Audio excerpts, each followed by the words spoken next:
well, I'll be here for your birthday on Saturday, or Saturday, yeah. well, a Friday, right? But Saturday's Saturday. the party. Yeah, I don't know. I kept on telling Catherine I didn't want anything. No, no, no. And she insists on having something. Well, it won't last long though. Oh my gosh. Well, it's something to celebrate. 92 is a pretty big number, right? Especially when you see all these movie stars dying. Oh gosh. Yeah, I forgot. The Oscars do that little thing at the end, right? That's right. Who did we lose last year? Yeah, the one that I forgot that died last year was Bob Newhart. You know, he's such a guy. I enjoyed him over the years. Yeah, but yeah. Yeah. With all of that conclave stuff, it kind of makes me wonder what's going on with the Pope, because we only see a little bit of it. But yeah. I think he's near the end. I mean, it's the way he's sick, and then he seems to be getting better, and then he gets congestion again, and so on. I would be doubting whether he's going to last much longer. Yeah. He's only 88. He's a young guy. Yeah. But he's been a pretty good Pope, I think, all things considered. You know, which is sad to see if he were to go right now. Yeah, he's been a pretty good Pope, and it's interesting over the years, and we've had good popes and poor popes, and you know. When you're young, you never think that there could be bad popes, but there were. You know? Yeah. Yeah, not always good. So, and that's what makes that whole conclave movie interesting, to see that kind of a power struggle going on behind the scenes on who's going to be voted in as next. That's right. Next pope. You know, when you think of the church, the Catholic Church, they have over history, accumulated so much wealth with in the arts and things like that, and of course when you take over, or when you come over to new lands like the United States and Canada, and you get all the free land to build churches and so on. I mean, they're a very powerful organization in the world, and like even when I was working with the church here for a while, and realized how the bishop here for Southern Alberta, I mean, he was the only one that could sign selling anything, I mean, and I was the only Father Stevenson was the parish priest at the cathedral, and I was the only lay person in the Southern Alberta that could sign checks. Other than they had to be the parish priest or somebody else, but a lay person, and I had to go to see the bishop, and he had to sign a few things for the bank, so that I could sign for it. But every church, every piece of property, anything to do with where the church is involved, he runs the whole. He's like a dictator, Oh, yeah. He's the one at the top of the check signing structure. And even him, it was,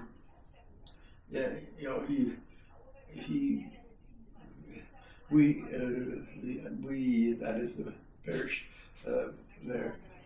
We had 3 houses that over a period of time, not when I was there, but we acquired these 3 houses not far from the church, just across the street north, and it was owned by the parish, and he had a secretary who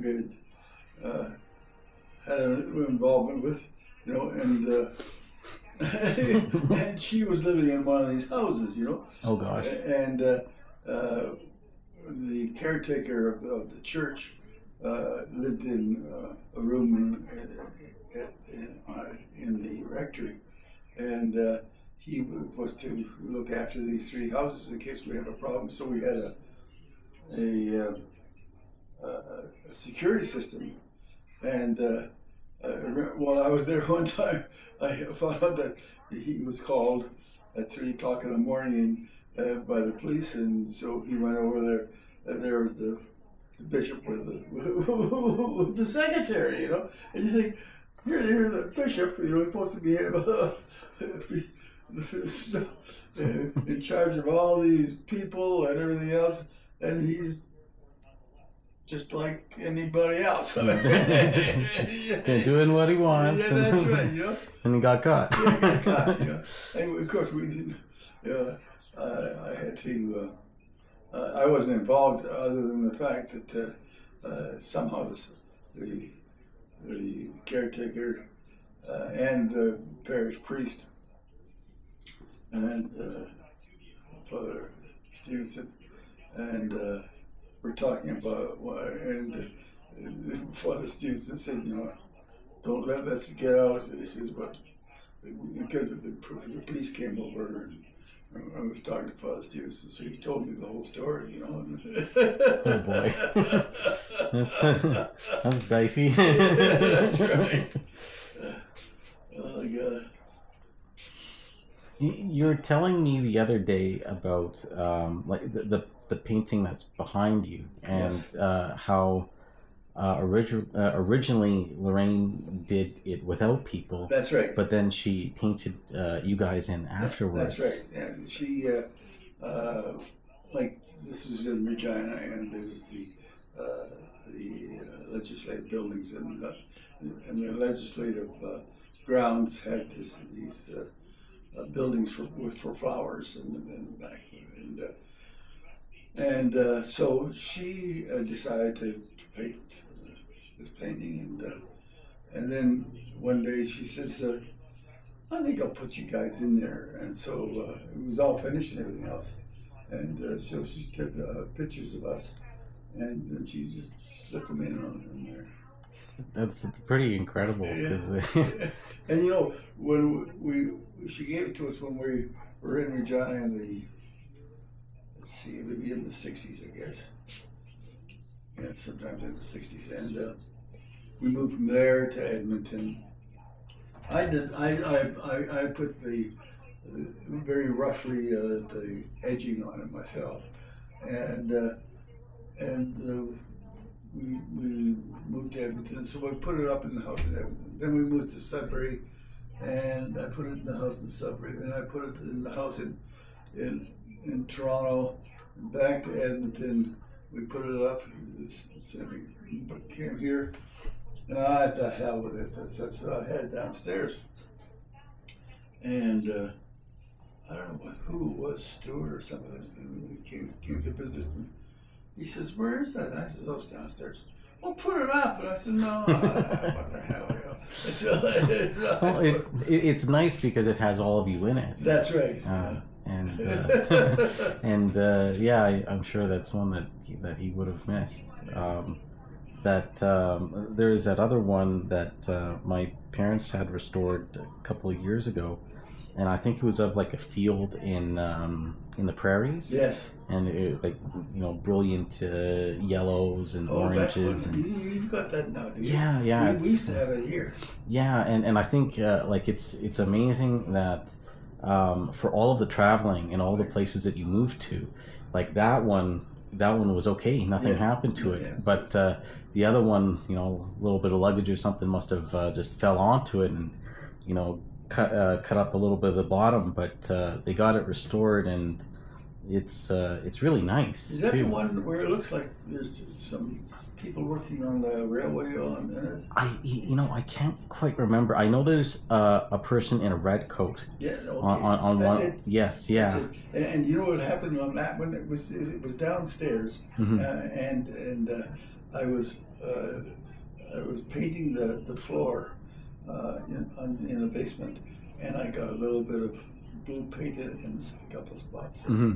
That's my paint on it, but you got it now. Well, yeah, and I think the way that it settled, it ended up being like a little bit of blotches of gray. Yes, And that's right. and so the my parents got a really great guy. I can't quite remember his name, but he's worked for the like the Glenbow Museum in the restoration sort of side of things. So he knew what he was doing, and he cleaned that up. Oh, he did clean it up. Yeah, and I had it downstairs for the longest time, and it was just sitting on the floor against the furnace, and then here I was doing the with the roller on the floor. This would be maybe a year or so after we moved here, so in the early '80s, and I noticed that I got some paint on it. I thought, after that, you know. And the thing, but then I was thinking later, that was one of the first ones that we got from Lorraine Malach, and she did that when she was in Kincaid, Saskatchewan. She was living in a little house in Kincaid, Saskatchewan, and she gave that to us. I forget for what reason, but like this one here, she did here was for Dolores' 50th birthday. Oh, okay. The one there, and yeah, that's and the one behind you, was that your wedding anniversary, or was this a moving gift, or I'm trying to... She just, I don't know why she gave it to us. She just had it done, and then she gave it to us. So I thought, well, those days I didn't have any money at all, and so I got this little plastic edging that's on the edge. This one here, I did the edging on that one, but that's good wood on it. Well, and you had to have it very specially, propped up onto the wall too. That's right. Kind of like a I want to say like a puzzle in a sense, where the joints kind of come together. Oh yeah, those there's three. Because it's so heavy. Yeah, there's three. I think they're 3/4 inch plywood, and the way it works is that they cut the 3/4 inch plywood, there's three levels behind it, and they cut the plywood and cut it on an angle, and so that you can just lift it up and take it out. You know, and the way that happened is that when Lorraine Malach brought that, and we thought, well. And she used to have this guy from Saskatoon do all her installations in these buildings, and but she wasn't quite sure. She had never was involved in the installation of one of this size, other than he used to do it out of Saskatoon. So she went down to the museum here, the Glenbow Museum, and she went and talked to all the guys who install things in the museum, and they told her how to do things. And in fact, I've still got, well, I don't have it anymore. I guess it's in Regina now. She had it all when she was there. It looked like an architect who did this, and she had it all lined out of how it's to be done. And then, and so I went and bought the wood, and we had a carpenter come, and he cut it on this 45-degree angle for the back of it, and there was three levels. And so then there's four of us had to lift it up and put it up there. And we just barely made it because it's so heavy. Oh my God, I can imagine. But it's like putting a piano on the wall kind of thing. That's right.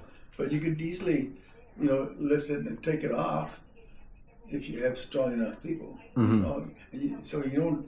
I've always wondered, when we sell this house, or somebody sells the house, whether they would keep that or they could easily take it off.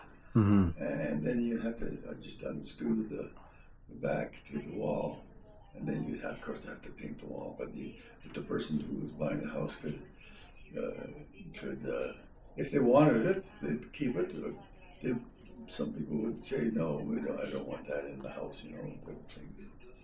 It wouldn't be too much trouble to make the wall flat without anything on there. Mm-hmm.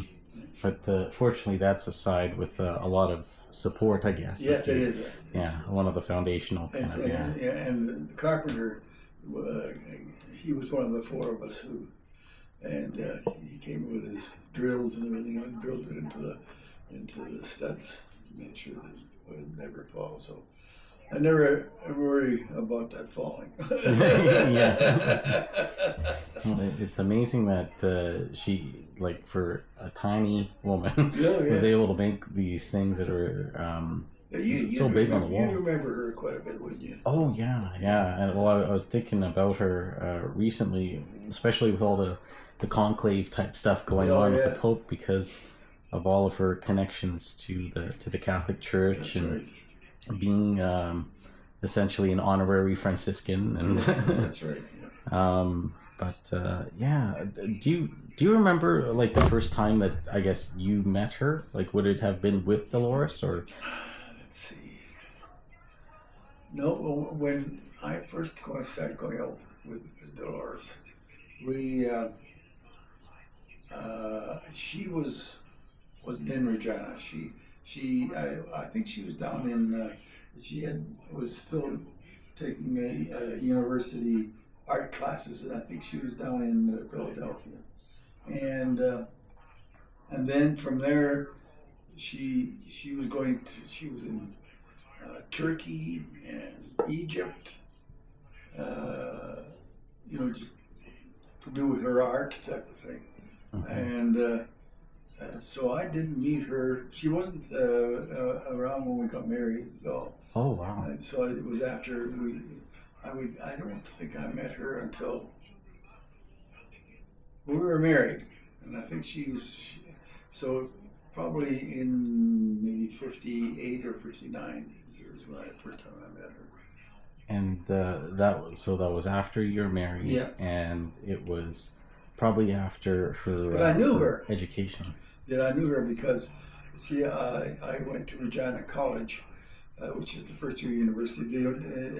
At that time, University of Regina was you could only get the first year of university in Regina, and it was called Regina College. So it was affiliated as part of the University of Saskatchewan, but it was just the first year type of thing. So I was there.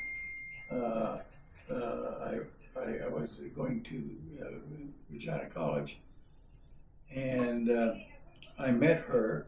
Oh, no, I probably met her earlier than that. I probably met her when Sylvia and Dolores were going to the academy, because that's where. But I don't remember. See, I don't remember when I met her. But Sylvia took 4 years at the academy, which is a girls' Catholic school, and Dolores was there with Sylvia and Lorraine Malach. I've got pictures of them all together. Oh, okay. Yeah, and they, I do, and. So I remember pictures of her, and maybe I might have been at a high school party with her or something like that. And then the next time I got to know her was at somebody's game. I think it might be Stuart or something.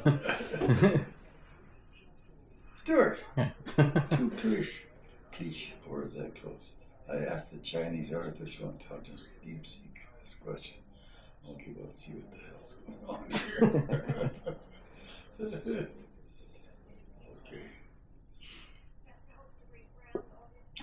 Gosh. I asked the Chinese artificial intelligence DeepSeek this question: what 10 songs would a man born in 1933 in Regina, Saskatchewan be likely to look back upon with fondness? This was the response. A man born in 1933 in Regina, Saskatchewan would have grown up during the 1930s and 1940s and the 1950s, a time when big band, swing, jazz, and early rock and roll were popular. he might look back fondly on the songs from his youth and early adulthood. Here are the 10 songs from that era that he might remember and cherish. The first one is in the mood. Have you seen this? I haven't seen this message, but I've done things with different AI apps before like that. In the Mood with Glenn Miller, a defining big band swing tune that dominated the late 1930s and 1940s. Of course, I know what you Mood. Yeah. Boogie Woogie Boogle Boy of the Andrew Sisters in 1941, a lively wartime classic that was hugely popular during World War II. As time goes by with Dooley Wilson, from the film of Casablanca, this romantic ballad became a timeless favorite. Chattanooga Choo Choo with Glenn Miller, 1941, a swing era hit that captured the spirit of the early 1940s.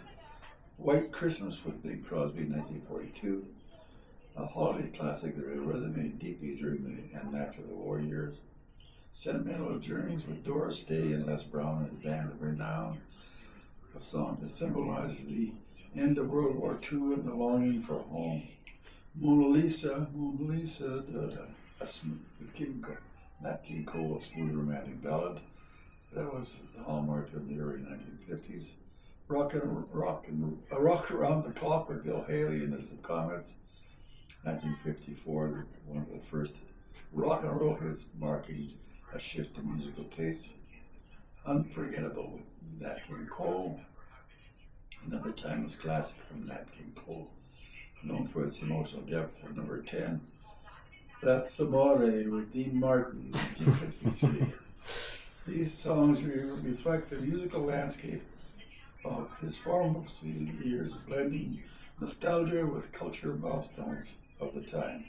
If he had specific musical tastes, country, jazz, or classical, the list might vary slightly, but these tracks represent the era's most iconic and widely loved hits. And he says, too niche, or is it close? Well, yeah, I guess the question is, are those the 10 that you would have you said, or what were... I remember them all, but in the 40s, I was taking violin, and for 4 years, which was, and it was classical music, of course, but early on, it's just a, but then over time, I took lessons for violin for 4 years. And the last year, I was in the Regina Young Symphony Orchestra in Regina, and it was at the Dark Hall, which was the major classical hall in Regina at the time. So I'd go there every Saturday morning and play second violin in the Regina Young Symphony Orchestra. So you have a bit more classical to it than just the pop music. That's why I like classical music, because of that. And it's interesting. Let's see what else he has here. Should I call this evening or tomorrow morning? Stuart likes to call every once in a while, or some other time. I'll call later.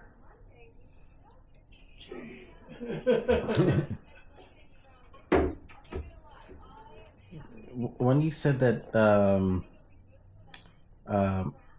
Lorraine was at Kincaid or in Kincaid, Saskatchewan, right? Was that at her parents' house? No, or it was. She rented this little house. She wanted to do some painting of the plains of Saskatchewan, and so I don't know how she got about to rent this. It was like 40 miles south of Regina, and so she rented this little house and was out there for maybe a couple of years, I think. And we went and visited her a couple of times and just drove down. And it's kind of similar to the house that she had in Drumheller, type of small little house type of thing. And she met this guy who we became good friends of. He worked with the parallel too. There was Gene Deasy, and he and Lorraine were a thing. They were boyfriend and girlfriend for a number of years, and but it, didn't develop into anything. He was interested in art too, but he was an immigrant from Holland, and he worked at Imperial Oil, and we met him, and we found out that he worked in the same buildings I did in Regina, in Nassau. So we kept in contact with him, even though Lorraine Malach and he were no longer seeing each other. And when we moved to Edmonton in 1960, he moved up there also. He was still single, and he used to come to our place for Sunday dinners and that sort of thing. This is Gene Deasy, and real nice guy.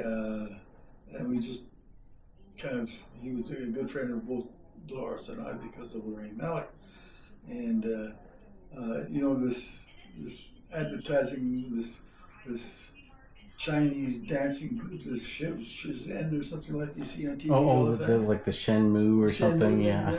It came to Edmonton, and he bought us tickets to go to with him. Oh wow! This was a while back then. 1960. Wow. Yeah, and so we went out to this. Whenever I see that, there was the advertisement that it was exactly what they showed. That was way back in 1960, and so we kept in touch with him. And then when I moved from Edmonton to Kindersley, which was my first posting as a sales rep for the company, he came to visit us in Kindersley, and so we got to know him. And even though he and Lorraine Malach were nothing, he became good friends of ours.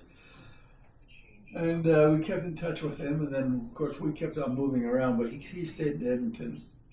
And when we got to Toronto, he was transferred from Edmonton to Toronto, so we got and he got, we got married. We went to his wedding, and Lorraine Malach wasn't at his wedding because it was a different girl. Yeah. And so when they moved to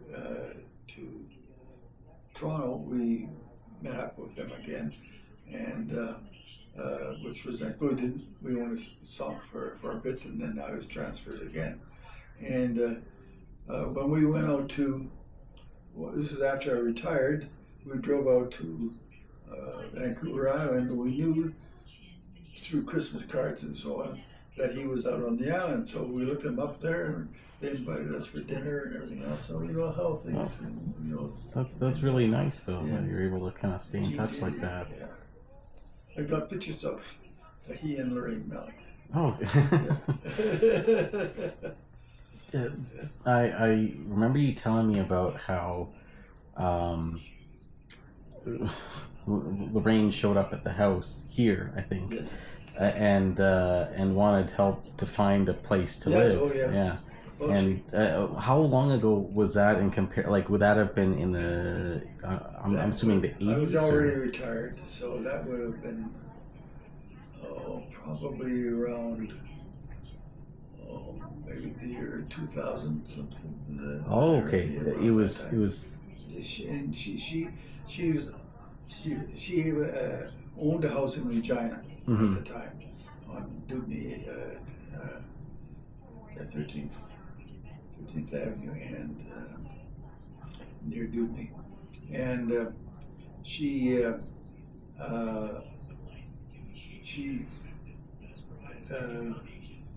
just had it with Regina. She had most of her work was being done and so on. She was doing these types of things for buildings in Saskatchewan and churches and so on. The big murals. the big, and she was being recognized as quite an artist.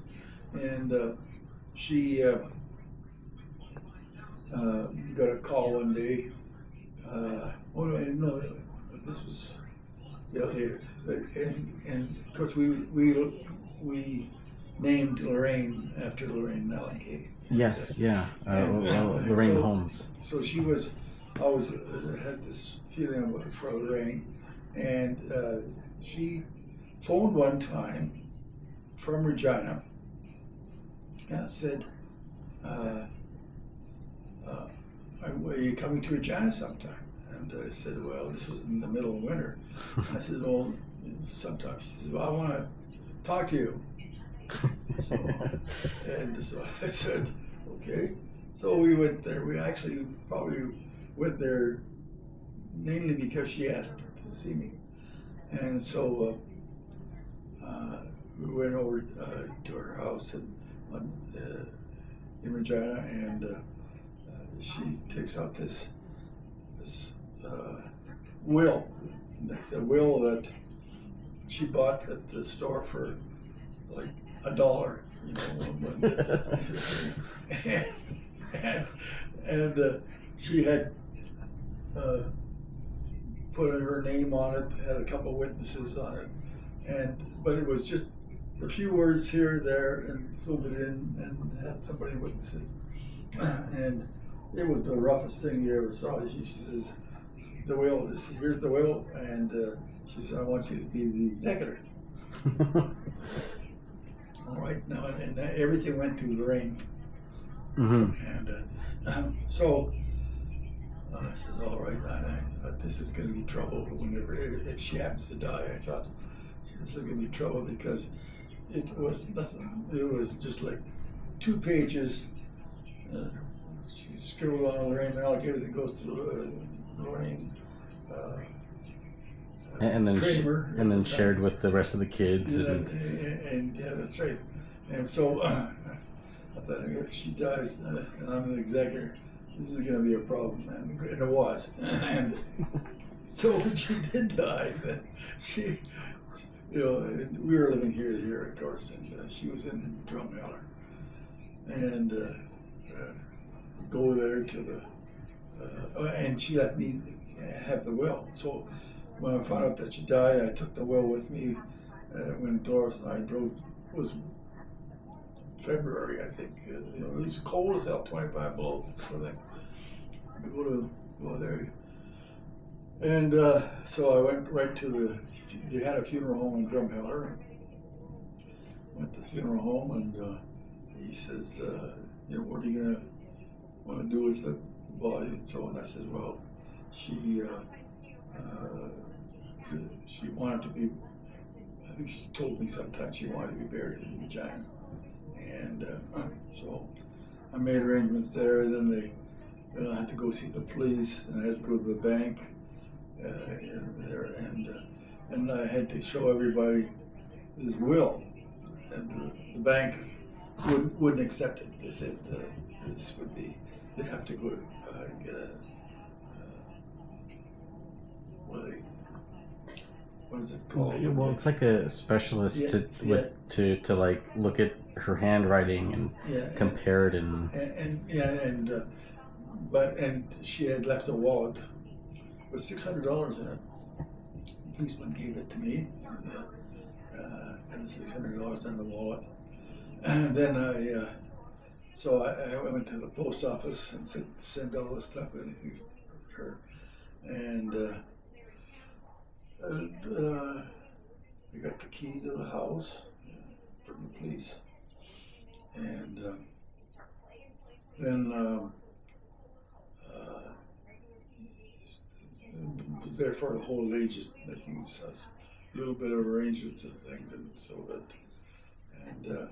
so then I had to get the will authenticated, and so I had to go to a lawyer here in Calgary, and he had to find the witnesses who were out in BC someplace and get them to authenticate it that they actually did sign this will, and then it had to go to it had to be advertised in the papers wherever she had been recently. Anybody have any claims against Lorraine Malach, Regina here and Drumheller. And And then after about 6 months, they sent it to the magistrate in Medicine Hat, and he authenticated it, and then I was then the executor. Then I had to do all the stuff the executors do with the taxes and everything else, and so on. But the money all went to Lorraine. And if I remember correctly in the will, like it's funny because it was very much Lorraine in terms of don't give any of the artwork to this and that gallery, right. and they gotta buy it. But I've still got the will. So I kept the will. Yeah. I just find that so funny because and the kind of issues that you would have had to go through to get it all authenticated. Oh God, yeah. And there was claims, this lady that she met in Drumheller, who she got to know quite well, and so when we took all the paintings and so on, and brought most of it here, and so on. But this lady, she said one of her art pieces, pretty good size art piece. She says Lorraine promised that to her, and so I said I went. I had a lawyer help me, and the lawyer said, does she have anything written? I said, She says, well, she has no claim, But she went to a lawyer and was going to try and get him back. My lawyer told her lawyer to go fly a kite. Gosh. Yeah, I remember that that there were things going on in the background because I was little then, but I was going to school at I think Cardinal Newman, right, and we were living here with you guys during I think it was it was renovations at the house, and it was a lead up to or it was during the point in time that Lorraine was working on that big piece for the Drumheller Tyrrell Museum, the story of life, and I remember Nana Dolores, having conversations over the phone, and it was Lorraine had already had, I think, health scares, and and we had to go up to Drumheller one time.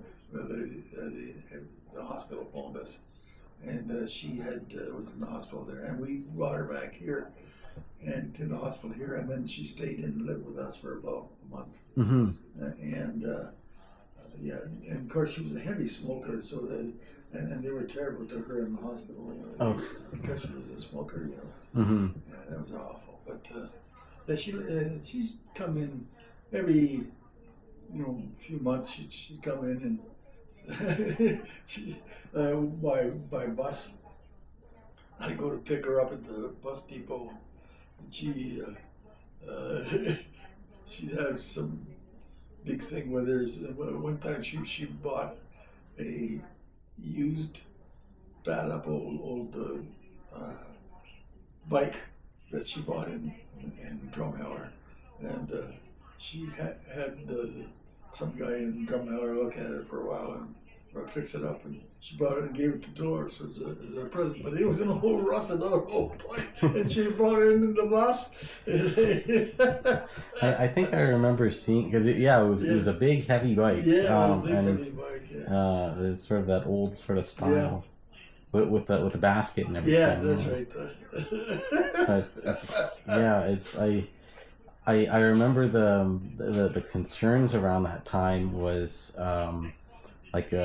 conversations over the phone with Dolores and her was that you're killing yourself making this piece because you're working so hard and too fast, and the doctors have told you to slow down and you're not doing it, and Lorraine wouldn't have any of it, even though right.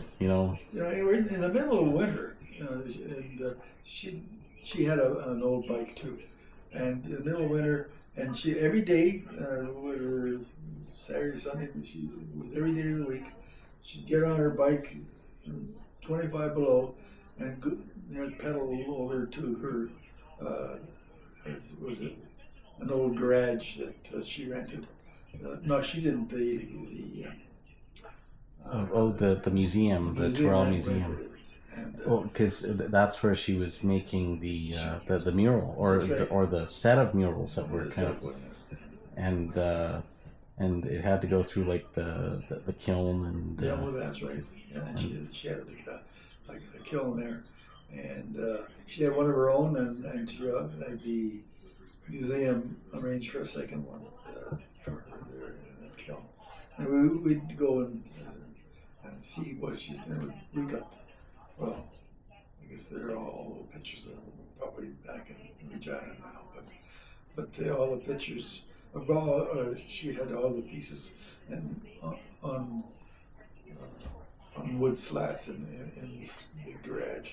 You might have even seen it, I'm not sure. Yeah, well, and of course, well, in preparation of these big murals, she'd make a small miniature version of it, and that's the one that you have in the living room. The museum wanted to keep that. Oh, yeah. And I said no. Yeah.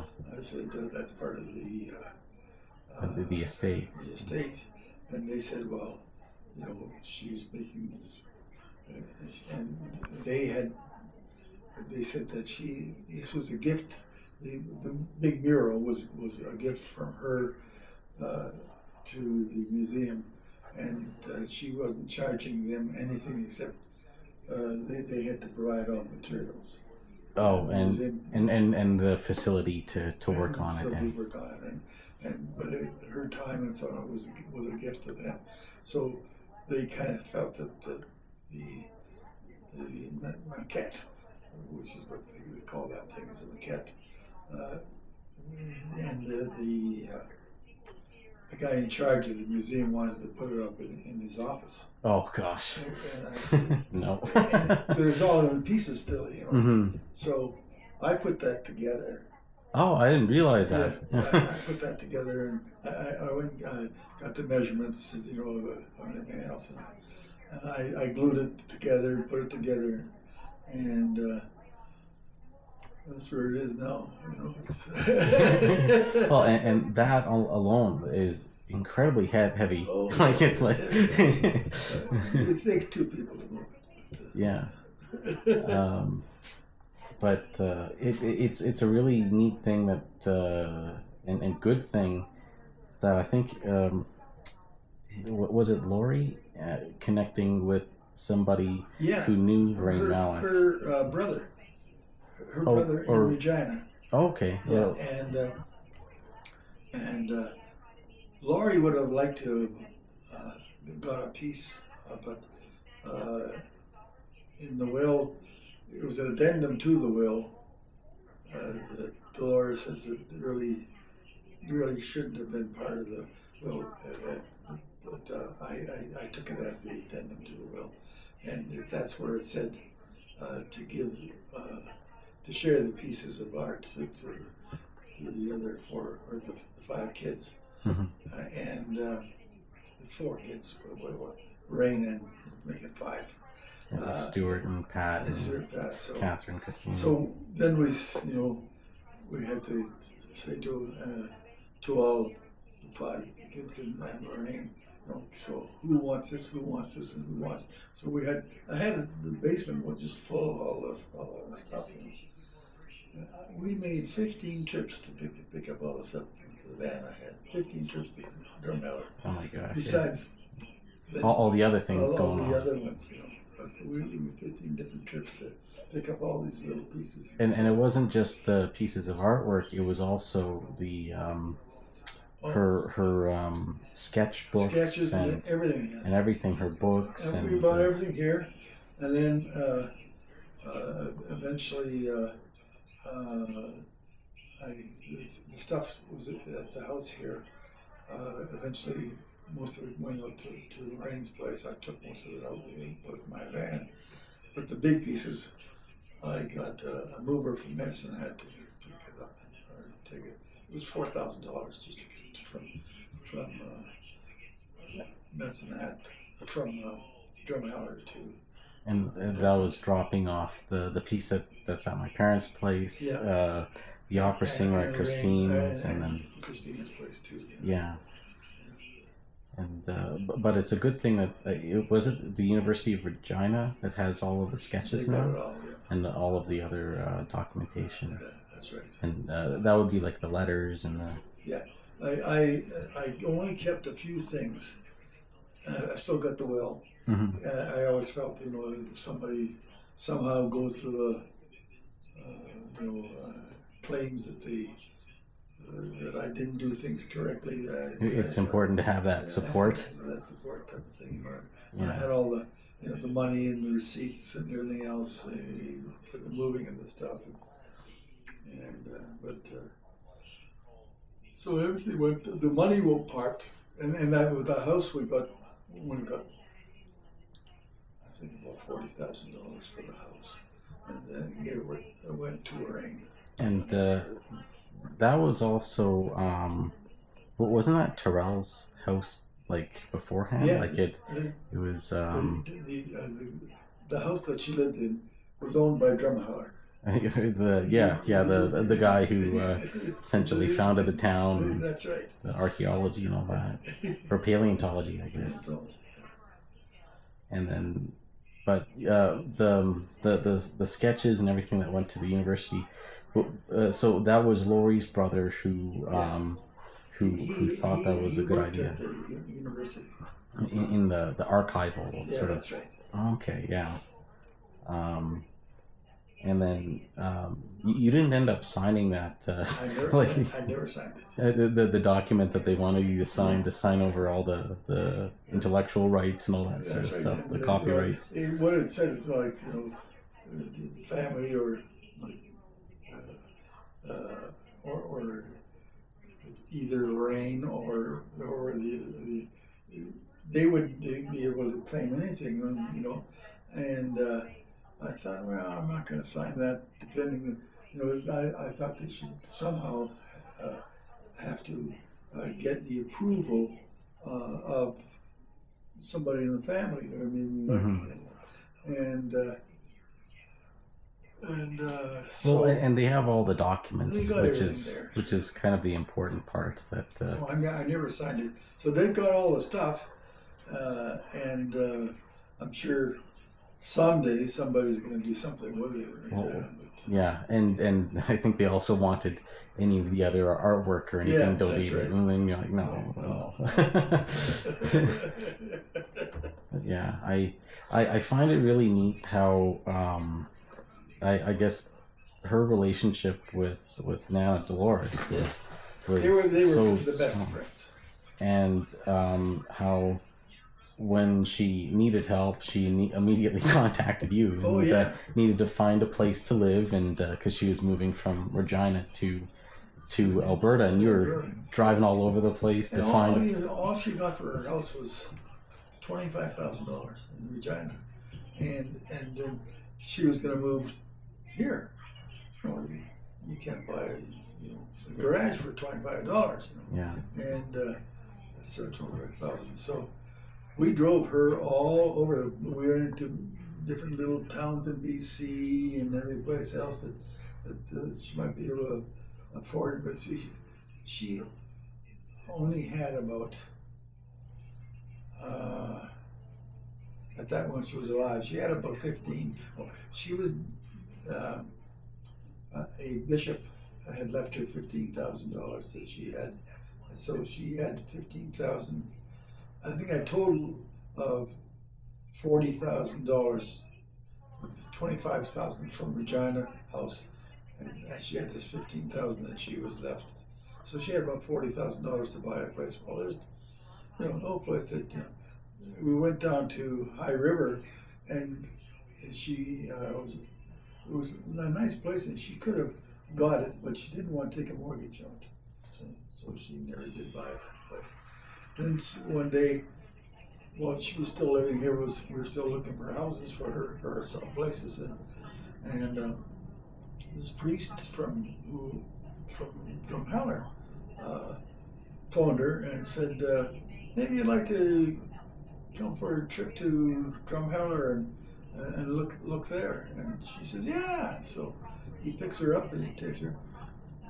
And within 2 days, she phones back and she says, I bought a house. I thought, you should have waited for me to, I've been doing all this running around looking for houses for you. Well, because it wasn't just High River that you were looking. You were looking at there's BC and out in Canmore and every place. We drove her all over hell, And then out of nowhere, it was seemingly out of nowhere. Bang! She goes out there and she buys this dinky little house but but she didn't have to have a mortgage. She paid it must have been about $40,000 because I only got about maybe an extra $10,000. Maybe we sold it for the money went to Lorraine, but it wasn't a lot more than from what she got. Yeah. But the house, well, you saw the house. Well, it was very much like, you could tell an artist is living because she didn't have any furniture. It was just like a little wooden table on the floor. The way that she introduced it for, I think when David first met her, and we went and drove out there as toddlers with our parents, she introduced herself and said, there's no place to sit, but we're gonna sit on our legs and like the Japanese and have tea. That's right. And all around there was the murals against the wall and paintings and paint everywhere. And I remember her garden was, the way that she did it was she'd just throw seeds and see what happened. And it was never a planned thing, never like a planned garden. It was just, throw it and see if something... And it was in the Drumheller newspaper. They had her garden, a picture of her with her in her garden on the front page of the paper. Yeah. at Terrell's house. That was her house. That's right. Yeah. And interesting, very interesting, smart as hell. I mean, she could talk on any subject, whether it was, physics or the stars in the world, and she can talk on any subject. And there was such a unique kind of connection to the science that she knew and was learning, and to the spiritual kind of religious side of things, because you see in a lot of her artwork there's a nod to God and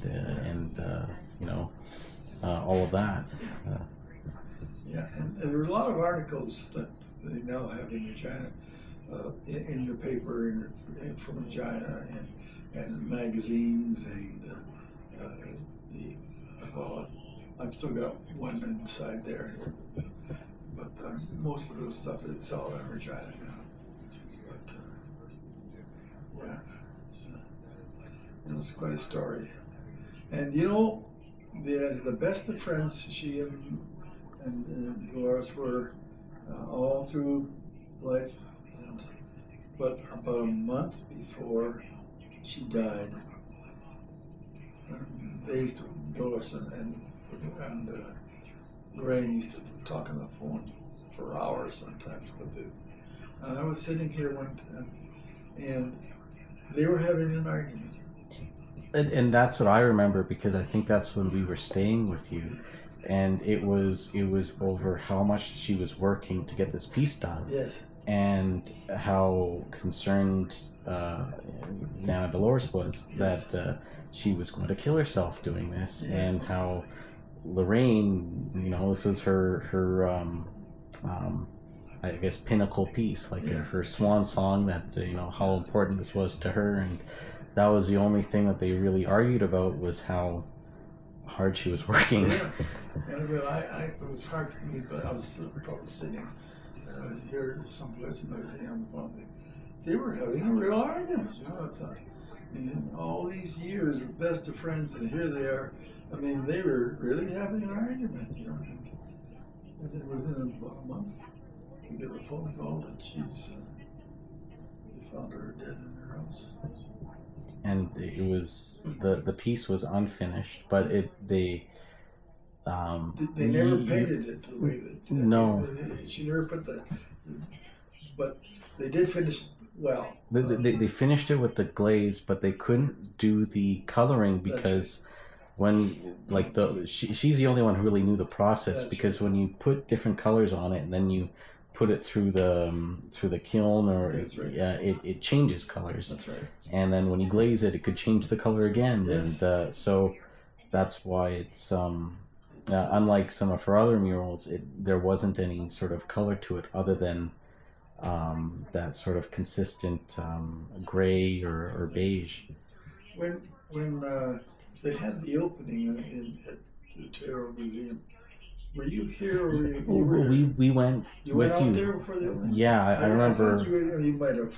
I don't remember that, but I know that we had 2 or 3 carloads go out there, and yeah, we weren't there long, and I think it was a little disappointing for us because instead of doing a special day to unveil it, they threw it all together into their Christmas party. Yeah. And so we were kind of the ones left out because they did a little spiel at the beginning. That's right. And like it was a nice speech by the person who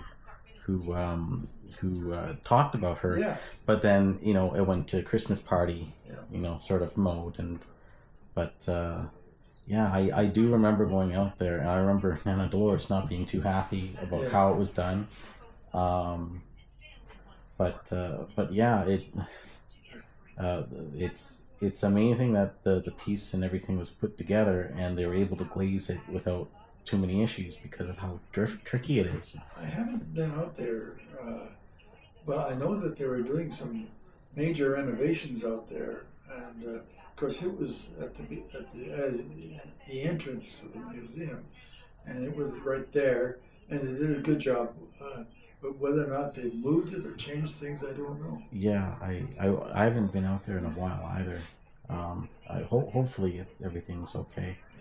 But yeah, I should probably leave you because I've been taking up a lot of your time. But I thank you for doing this. I hope to do some more and get into more stories about you and so when you were younger. Was this running all the time? Well, yeah. Let me. I didn't realize it.